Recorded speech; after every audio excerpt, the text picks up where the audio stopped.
Greetings, good people. My name is DJ Oli, and welcome to Point 5 Creative Studios. If it's your first time here, join the subscribe button and the notification bell so that you don't miss out on any exciting content uploaded. Kanongo gararum garwe pana badango kutenda nekuita sei nekukurumza kubhadhara rent. Some of you vaidanza ati nyasonzwisisa kana uchiti kubhadhara rent urikura chi tikadaiwa kutoona kwaunenge uchiita unenge uchitobhadhara rent, kutosubscribe kubhadhara rent, kutolike nekushare nekusiya comment kubhadhara rent anditika. Saka thank you very much for supporting Point 5 Creative Studios. Zvisinei nyaya nayo kari kwekuseni kudai vakaipa inyaya yemukomana DJ Madla. DJ Madla vavhura hombe vazarura huru pakashata. Avo vasingazedi DJ Madla ndivavo DJ Madla ndo bishu redu huru renyika. Mukomana ari pastates apa achiita tunhu twake zvake. Aiwa ndivavo DJ Madla. Aiwa panyaya idzika idzi hombe ndo dzavanozarura manje DJ Madla awa ndiwo DJ Madla mukomana nemalogs aya. Panyaya dzemarokwe aiwa vanofambira nyaya dzacho but vazongovhundutsa vanhu from nowhere vachitaura nyaya dzepolitics rekatidzo kuti DJ Madla vanga vachiti chii. Aiwa vakomana vari kuvhura zvavo homba, vari kuzarura huru. Rekedza tisvike ipapo tonoti how far is too far na DJ Madla. Madla wabantwana zatinyasochigadzira chibude bo right. Rekedza tinzoti DJ Madla vari kuti chii.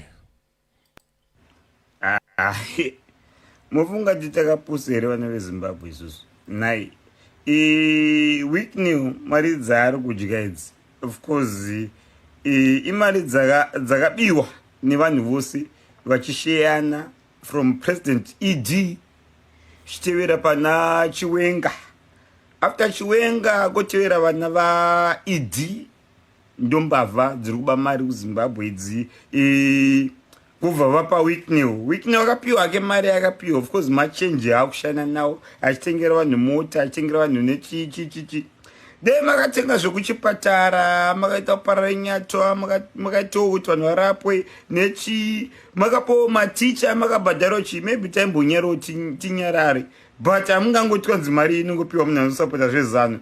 Ndipo paunoona tinyika sei inongodzi mari unopiwa kozi unosapota zanu PF. Do stupid. Muri Imbavha, President ED Imbavha, Chiwenga Imbavha, vana va President ED Imbavha. Mose muri Imbavha. Amini nyango mukata sei muri Imbavha mose. Wicknell Imbavha ekupedzisira iya but aringodya nemusangano but Imbavha hapana zviri benefita nezvizvi zvamuri kuita izvi hapana zvinombobenefit.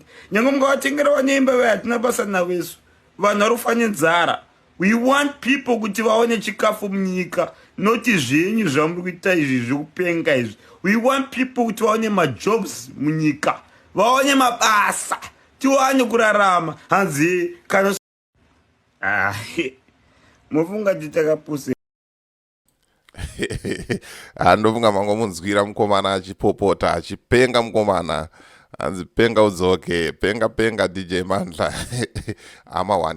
So nyaya ari kutaura panapa iri kukonzeswa nekuti seWicknell vakatengera Japreza mota, vakatengera Sulu mota, vakatengera anonzani Sandra Ndebele mota yaifanira kunge yakapiwa DJ, yaifanira kunge yakapiwa Sekalers, but Sekalers vane mashoko avakataura kuti it's been 5 months ma-elections aitwa, vaimboti dedza vaiva vasisina basa nesu vari kudya nemhuri dzavo. Saka zvakanzi naseWicknell mota iyi yaidai yaenda kuno umwe muimbi wandofarira, asi mwedzi yapfuura iyo akaposta achitaura achiti nezvakati.